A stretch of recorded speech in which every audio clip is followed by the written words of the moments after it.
Silicon ಸಿಟಿಯ auto ಚಾಲಕರಿಗೆ gas ಬಿಸಿ ಯಥೇಚ್ಛವಾಗಿ ತಟ್ಟಿದೆ.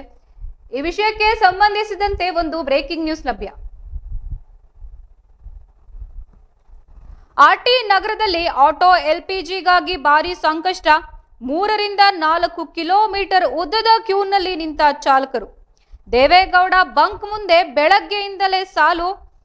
ಬೆಳಗ್ಗೆ 5 ರಿಂದ 6 ಗಂಟೆಯಿಂದ ಕಾಯ್ತಾ ಇರೋ ಚಾಲಕರು. ಬೆಳಗ್ಗೆ 5 ಗಂಟೆಯಿಂದ ಕಾದ್ರೂ ಗ್ಯಾಸ್ ಸಿಗ್ತಾ ಇಲ್ಲ, ಗ್ಯಾಸ್ ಇಲ್ಲ, ದುಡಿಮೆನೂ ಇಲ್ಲ ಎಂದು ಆಕ್ರೋಶ. ಹತ್ತಿರ ಬೇರೆ ಬಂಕ್ ಇಲ್ಲದೆ ತೀವ್ರ ಸಂಕಷ್ಟ. ದಿನವಿಡೀ ಊಟವಿಲ್ಲ, ಕಾಯುತ್ತಿರುವ ಚಾಲಕರು ಖಾಲಿ ಕೈಯಲ್ಲಿ ಮನೆಗೆ ಹೋಗುವ ಪರಿಸ್ಥಿತಿ. ಸರ್ಕಾರದ ವಿರುದ್ಧ ತೀವ್ರ ಅಸಮಾಧಾನ.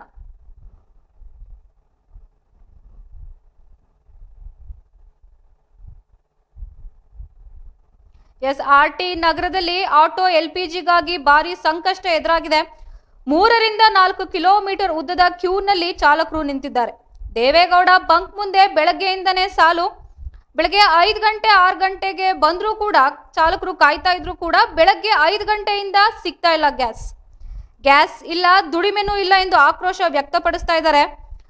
ಹತ್ರ ಬೇರೆ ಬಂಕ್ ಇಲ್ಲದೆ ಇರೋ ಕಾರಣ ತೀವ್ರ ಸಂಕಷ್ಟ ಎದುರಾಗ್ತಾ ಇದೆ. ದಿನವಿಡೀ ಊಟ ಇಲ್ಲದೆ ಚಾಲಕರು ಸರತಿ ಸಾಲಿನಲ್ಲಿ ಗ್ಯಾಸ್ಗಾಗಿ ನಿಂತು ಕಾಯ್ತಾ ಇದ್ದಾರೆ. ಖಾಲಿ ಕೈಯಲ್ಲಿ ಮನೆಗೆ ಹೋಗುವ ಪರಿಸ್ಥಿತಿ ಎದುರಾಗಿದೆ. ಸರ್ಕಾರದ ವಿರುದ್ಧ ತೀವ್ರ ಅಸಮಾಧಾನ ಚಾಲಕರು ವ್ಯಕ್ತಪಡಿಸ್ತಾ ಇದ್ದಾರೆ.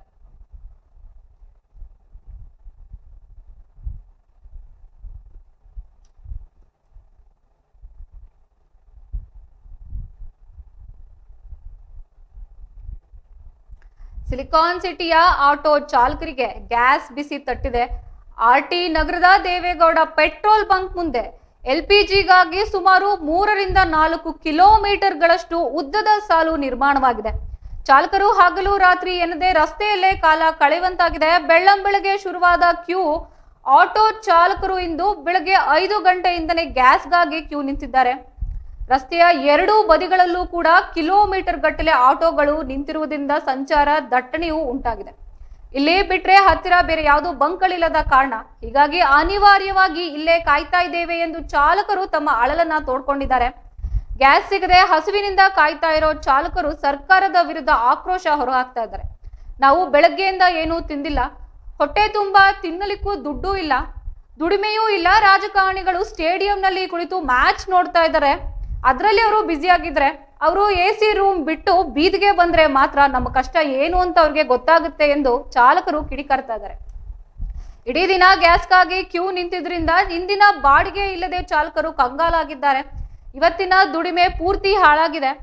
ಗ್ಯಾಸ್ ಸಿಗದಿದ್ರೆ ಖಾಲಿ ಕೈಯಲ್ಲಿ ಮನೆಗೆ ವಾಪಸ್ ಹೋಗ್ಬೇಕಾದ ಪರಿಸ್ಥಿತಿ ಬಂದಿದೆ ಎಂದು ನೋವು ಕೂಡ ತೋಡ್ಕೊಂಡಿದ್ದಾರೆ. ನಗರದಲ್ಲಿ ಆಟೋ ಗ್ಯಾಸ್ ಕೊರತೆಯನ್ನ ನೀಗಿಸಲು ಸರ್ಕಾರ ಕೂಡಲೇ ಕ್ರಮ ಕೈಗೊಳ್ಳಬೇಕು ಎಂದು ಒತ್ತಾಯಿಸ್ತಾ ಇದ್ದಾರೆ.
ನಮ್ಮ ಹೆಸರು ಜೈಲಾನಿ ಅಂತ.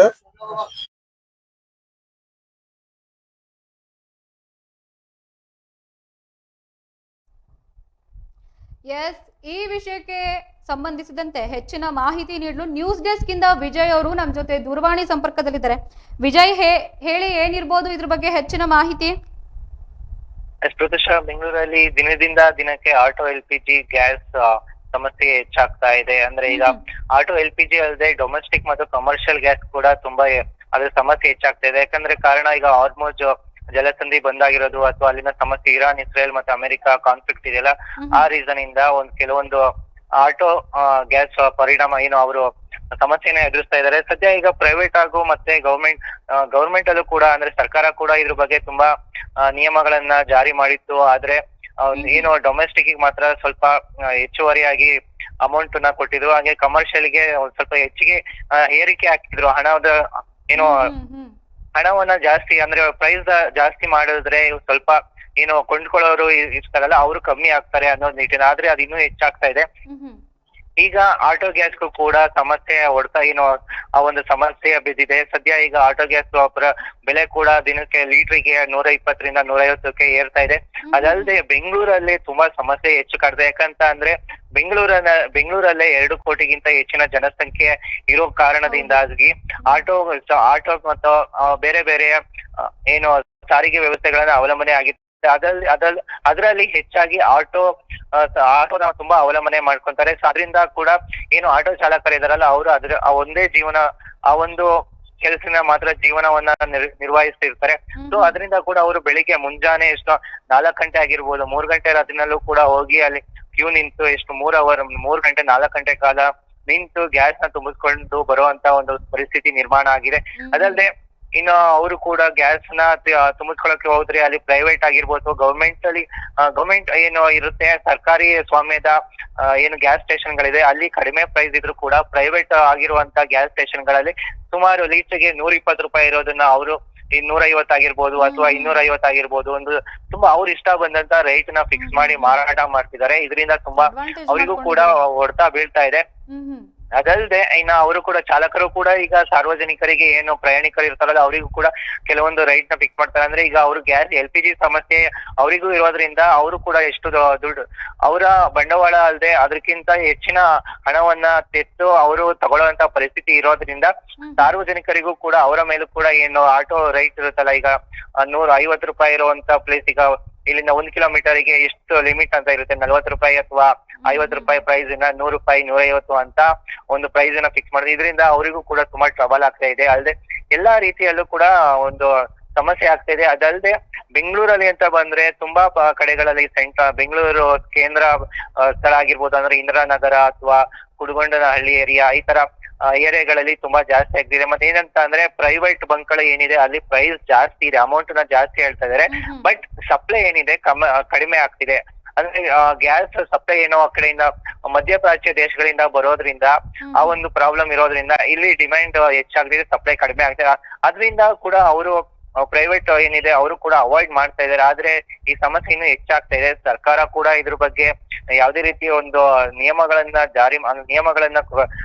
ಹೇರಿದ್ರು ಕೂಡ ಅದು ಹತೋಟಿಗೆ ಬರ್ತಾ ಇಲ್ಲ. ಸದ್ಯ ಈಗ ಆಟೋ ಚಾಲಕರು ಕೂಡ ಕಂಗಾಲಾಗಿದ್ದಾರೆ. ಏನಂತ ಅಂದ್ರೆ ದಿನನಿತ್ಯ ಅವರು ಆಟೋ ಅವಲಂಬನೆ ಮಾಡಿ ಜೀವನ ಮಾಡುವಂತ ಸ್ಥಿತಿ ಇರೋದ್ರಿಂದ ಅವರ ಕುಟುಂಬ ನಿರ್ವಹಣೆಗೂ ಕೂಡ ತುಂಬಾ ತೊಂದರೆ ಆಗ್ತಾ ಇದೆ. ಇದರಿಂದ ಸರ್ಕಾರಕ್ಕೂ ಕೂಡ ಅವರು ಚೀಮಾರಿ ಆಗ್ತಾ ಇದೆ. ಅಂದ್ರೆ ಸರ್ಕಾರ ನಮಗೇನು ಇದಕ್ಕೆ ಸವಲತ್ತುಗಳು ಅಥವಾ ಬೇರೆ ಏನಾದ್ರೂ ಒಂದು ದಾರಿ ಹುಡುಕೊಡಿ ಅಂತ ಒಂದು ಎಷ್ಟು ಹೇಳ್ಕೊಂಡ್ರು ಕೂಡ ಅವರ ಪರಿಸ್ಥಿತಿಯನ್ನ ಹತೋಟಿಗೆ ತರಕ್ ಆಗ್ತಾ ಇಲ್ಲ. ಸದ್ಯ ಸರ್ಕಾರ ಕೂಡ ತುಂಬಾ ಪ್ರಯತ್ನ ಪಡ್ತಾ ಇದೆ ಈ ಒಂದು ಗ್ಯಾಸ್ ಟ್ರಬಲ್ ನ ಏನು ಸಮಸ್ಯೆನ ಕಡಿಮೆ ಮಾಡೋಕೆ. ಆದ್ರೂ ಸ್ವಲ್ಪ ಆ ಕಡೆ ಏನು ಅಂತ ಅಂದ್ರೆ ಈಗ ಮಧ್ಯಪ್ರಾಚ್ಯ ಯುದ್ಧ ನಡೀತಿರೋದ್ರಿಂದ ಈಗ ಸ್ವಲ್ಪ ಮಟ್ಟಿಗೆ ತಂಪಾಗಿದ್ರು ಕೂಡ ಗ್ಯಾಸ್ ಏನು ಆ ಕಡೆಯಿಂದ ಬರುತ್ತಲ್ಲ ಒಂದು LPG ಹಡಗುಗಳು ಅವೆಲ್ಲ ಸ್ವಲ್ಪ ಹಾರ್ಮುಜ್ ಅಲ್ಲಿ ತೊಂದರೆ ಇರೋದ್ರಿಂದ ಈ ರೀತಿ ಒಂದು ಬಿಕ್ಕಟ್ಟು ಆಗ್ತಾ ಇದೆ.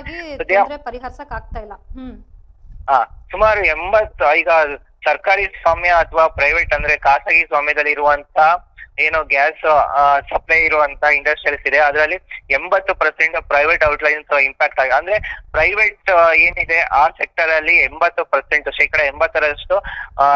ತೊಂದರೆ ಆಗ್ತಾ ಇರೋದು. ಅಂದ್ರೆ ಸರ್ಕಾರಿ ಸ್ವಾಮ್ಯದಲ್ಲಿ ಇಷ್ಟಿಷ್ಟು ಲಿಮಿಟೆಡ್ ಹಾಕಿದ್ರು ಕೂಡ ಸರ್ಕಾರಿ ಸ್ವಾಮ್ಯ ಅಲ್ಲದೆ ಪ್ರೈವೇಟ್ ಅಥವಾ ಖಾಸಗಿಯಲ್ಲಿ ಇರುವಂತಹ ಬಂಕ್ಗಳಿಗೂ ಕೂಡ ಕೆಲವೊಂದು ನಿಯಮಗಳನ್ನ ಹಾಕಿದ್ದಾರೆ. ಇಷ್ಟೇ ಬೆಲೆನಲ್ಲಿ ಮಾರ್ಬೇಕು ಅನ್ನೋದು. ಆದ್ರೂ ಕೂಡ ಪ್ರೈವೇಟ್ ಏನಿದೆ ಅವರು ಅವರ ಒಂದು ಇಷ್ಟ ಬಂದಂತೆ ಮಾರ್ತಾ ಇದ್ದಾರೆ. ಇದರಿಂದ ಅವರಿಗೂ ತುಂಬಾ ಸಮಸ್ಯೆ ಆಗ್ತಾ ಇದೆ. ಸದ್ಯ ಆಟೋ ಚಾಲಕರು ಕೂಡ ಏನು ಸರ್ಕಾರದ ಮೇಲೂ ಕೂಡ ಒಂದ್ ಸ್ವಲ್ಪ ಬೈತಾ ಇದ್ದಾರೆ. ಏನು ಅಂತ ಅಂದ್ರೆ ಈ ಒಂದು ನಮಗೆ ಆಗ್ತಿರುವಂತ ಏನು ಒತ್ತಡಗಳನ್ನ ಕಡಿಮೆ ಮಾಡೋದಾಗ್ಲಿ ಆತರ ಯಾವ್ದು ರೀತಿಯ ಒಂದು ಸ್ಟ್ಯಾಂಡ್ ತಗೊಳ್ತಾ ಇಲ್ಲ ಅಂತ. ಇನ್ನು ಬೆಂಗಳೂರು ಅಂತ ಬಂದ್ರೆ ಬೆಂಗಳೂರಲ್ಲಿ ಈಗ ನಾರ್ತ್ ಆಗಿರ್ಬೋದು, ವೆಸ್ಟ್ ಆಗಿರ್ಬೋದು, ಸೆಂಟ್ರಲ್, ಈಸ್ಟ್ ಈ ಕಡೆ ಬರುವಂತ ಏನು ಸ್ಥಳಗಳಿದೆ, ಇಂದ್ರನಗರ ಅಥವಾ ಕುಡುಗೊಂದಹಳ್ಳಿ, ಹಾಗೆ ಹೆಬ್ಬಾಳ, ಯಲಹಂಕ ಆ ಕಡೆ, ಮತ್ತೆ ಯಲಹಂಕ, ನ್ಯೂಟೌನ್, ದಾಸರಹಳ್ಳಿ ಈ ಕಡೆಗಳಲ್ಲಿ ಸ್ವಲ್ಪ ಸಪ್ಲೈ ಸ್ವಲ್ಪ ಸಪ್ಲೈ ಕಡಿಮೆ ಇರೋದ್ರಿಂದ ಕ್ಯೂನು ಕೂಡ ಜಾಸ್ತಿ ಜನ ನಿಂತಿದ್ದಾರೆ. ಅಂದ್ರೆ ಟ್ರಾಫಿಕ್ ತುಂಬಾ ಇಶ್ಯೂ ಆಗ್ತಾ ಇದೆ ಅನ್ಸುತ್ತಲ್ವಾ ಕ್ಯೂ ನಿಂತಿರೋದ್ರಿಂದ ಆಟೋ? ಎಸ್, ನಿಜ. ಏನು ಅಂತಂದ್ರೆ ಈಗ ಏನು 1.5-2 ಕಿಲೋಮೀಟರ್ ದೂರದಿಂದ ನಿಂತಿರುವಂತ ಆಟೋ ಚಾಲಕರು ಏನಿದ್ದಾರೆ ಬೆಳಿಗ್ಗೆ 4 ಗಂಟೆಯಿಂದ 8 ಗಂಟೆ ತನಕ ನಿಂತಿರ್ತಾರೆ. ಹಾಗೆ ದಿನನಿತ್ಯ ಜನರು ಸಾರ್ವಜನಿಕರು ಓಡಾಡುವಂತ ಸ್ಥಳಗಳಲ್ಲಿ ಕೂಡ ಆಟೋ ಚಾಲಕರು ಕ್ಯೂ ನಿಂತಿರೋದ್ರಿಂದ ಅವರಿಗೂ ಕೂಡ ತುಂಬಾ ಪರಿಣಾಮ ಬೀರ್ತಾ ಇದೆ. ಅಲ್ಲೇ ಈಗ 2 ವೀಲರ್ ಆಗಿರ್ಬೋದು, ಬಸ್ ಆಗಿರ್ಬೋದು, ಇನ್ನು ಬೇರೆ ಬೇರೆ ರೀತಿಯ ಒಂದು ಏನು ವಾಹನಗಳನ್ನ ಅವಲಂಬನೆ ಮಾಡಿ ಸಾರ್ವಜನಿಕರು ಓಡಾಡ್ತಿರ್ತಾರಲ್ಲ, ಆ ನಿಟ್ಟಿನಲ್ಲಿ ಅವರಿಗೂ ಸ್ವಲ್ಪ ತೊಂದರೆ ಆಗ್ತಾ ಇದೆ. ಅಂದ್ರೆ ಆಟೋ ಈಗ ಏನು ಒಂದು ರಸ್ತೆಗಳು ಏನು ಒಂದು ಓಡಾಡ್ತಾ ಇದ್ರೆ, ನಡೆದಾಡ್ತಾ ಇದೆ, ಏನೋ ಒಂದು 100 ಮೀಟರ್ ಅಥವಾ 80 ಮೀಟರ್ ಇರುವಂತ ರಸ್ತೆಗಳಲ್ಲಿ ಆಟೋ ಚಾಲಕರೇ ನಿಂತಿದ್ರೆ, ಕ್ಯೂ ನಿಂತಿದೆ. ಅಲ್ಲಿ ಪಕ್ಕದಲ್ಲಿ ಟ್ರಾಫಿಕ್ ಕೂಡ ಇರುತ್ತೆ. ಅಂದ್ರೆ ಬೆಂಗಳೂರು ಸಾಮಾನ್ಯವಾಗಿ ಟ್ರಾಫಿಕ್ ಆಗೇ ಇರುತ್ತೆ. ಸೊ ಇದರಿಂದ ಜನರು ಕೂಡ ಏನೋ ನಡೆದಾಡ್ತಾರಲ್ಲ ಅವರಿಗೆ ಸ್ವಲ್ಪ ತೊಂದರೆ ಆಗ್ತಾ ಇದೆ. ಈ ಕಡೆಯಿಂದ ಒಂದ್ ಕಡೆ ಹೋಗೋಕೆ ಆಗ್ಲಿ ಅಥವಾ 2 ವೀಲರ್ ಆಗಿರ್ಲಿ ಅಥವಾ 4 ವೀಲರ್ ಯಾವುದೇ ರೀತಿ ಆದ್ರೂ ಕೂಡ ಒಂದು ಸಮಸ್ಯೆ ಎದುರಾಗ್ತಾ ಇದೆ. ಅಂದ್ರೆ ಆನ್ ಟೈಮ್ ಏನು ಅವ್ರ ಕೆಲ್ಸಕ್ಕೆ ಹೋಗೋಕೆ ಸ್ವಲ್ಪ ತೊಂದರೆ ಆಗ್ತಿದೆ. ಇದನ್ನ ಇನ್ನು ಸರ್ಕಾರ ಯಾವ ರೀತಿ ತಗೋಗುತ್ತೆ ಅಥವಾ ಇನ್ನೂ ಜಾಸ್ತಿ ಆಗುತ್ತೋ ಏನೋ ಗೊತ್ತಿಲ್ಲ, ಕಾದ್ ನೋಡ್ಬೇಕಾಗಿದೆ. ಪ್ರತಿಶಾ, ಧನ್ಯವಾದಗಳು ತಮ್ಮೆಲ್ಲ ಮಾಹಿತಿಗೆ ವಿಜಯ್.